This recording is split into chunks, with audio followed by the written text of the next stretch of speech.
Hi, this is Stacia, and it's time for a chess chomp. So, I had this position as black in the American Chess Convention tournament online on chess.com.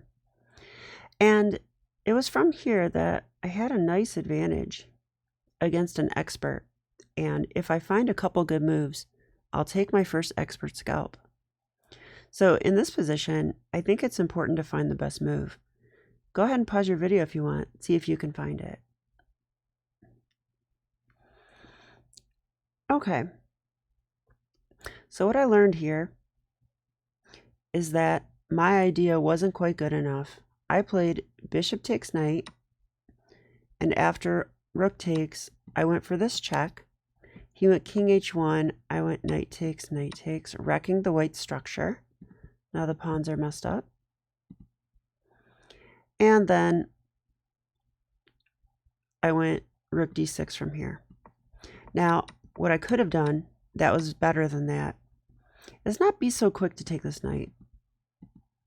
So I was worried about my pawn, which is why I took it.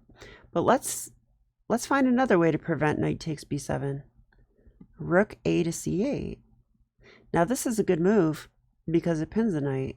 So there's no knight takes pawn, we would take the rook.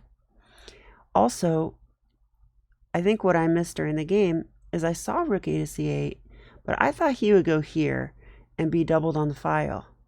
But if he does that, we have this move. Now this is a lot stronger since we win an exchange. And probably the game. Yeah, that's going to win the game.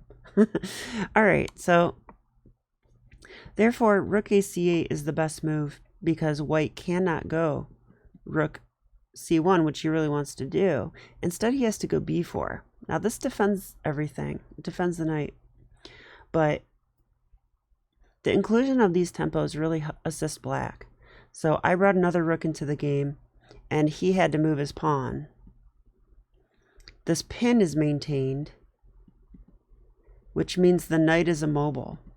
So if we follow the line now, after the inclusion of rook c8, b4, now I take on c2, and we'll follow kind of what happened in the game.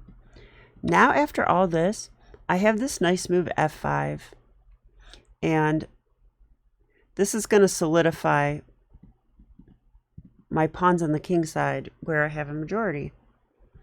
And I think the play should be pretty straightforward from here, easier than what happened in the game.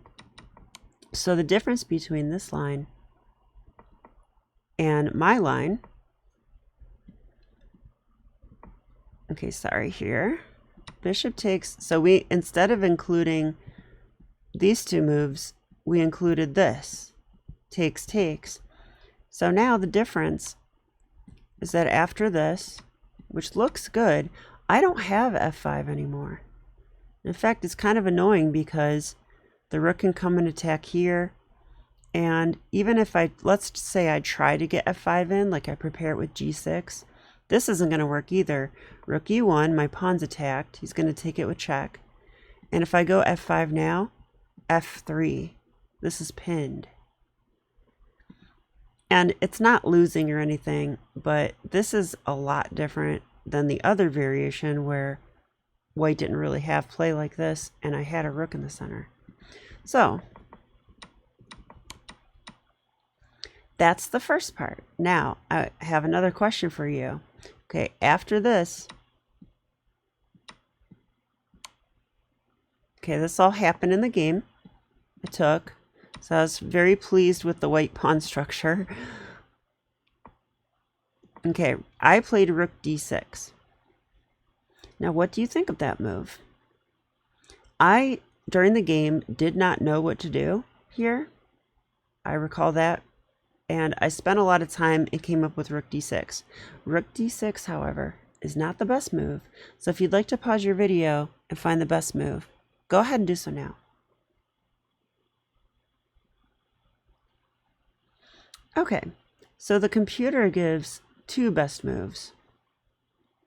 Now, there's a lot going on in this position. White's threatening to double. White's threatening to attack the pawn. White's threatening check. And in that case, we'll have to play rook d7. I don't think there's any way around that. Otherwise, we lose pawns. So I played rook d6 because honestly, I don't even know. I was expecting him to do this or this. Oh, and I think maybe I was planning to meet rook e1 with rook e6. So, and I thought if I could do that, I could play g6, f5. But I think that might be a mistake because of f5. So let's look at that real quick. So if he played rook e1 here, and is that even the best? It is the best. I don't think I can play this move anyway. Yeah, f5. And now the position's equal. So rook d6 is inaccurate because I missed the fact that f5 is just going to make my rook misplaced. Okay, so instead the move I really want to play is rook d2. So what I saw was, okay, what I did right is I saw this move. What I did wrong is I didn't calculate this all out. This is the best move. Okay, so now I thought he'd check and I would just have to move back. That is true, but white does have to do this. I think if he tries a different move, b6, b3 is passive and still drops a pawn, so he can't really do that. King g1 gets his king up. Let's see, can I take on b3 here? It says just double, which makes sense. And black's sort of ahead in the rook ending. My rooks are more active. Okay. But white should go with this move, check. I come back. And he should trade now. Rook d1 check. And this line is the best way for me to go. Now here, I actually thought I should run up to the king side. But actually, the computer says these two moves are best. Why? I don't totally know. So there's still mysteries. But this is the best way to continue. Like, just threaten stuff, you know, be active. So rook d6 was more of a defensive move, and it was a defensive move that didn't work. So that made no sense. I just wanted to double, though. But this is a more active way to double. Okay, so in the game I went rook d6, and now white gets counterplay with rook e1. He's attacking my pawn. I can't play f5. And here I still have an advantage, but my advantage is not what it was.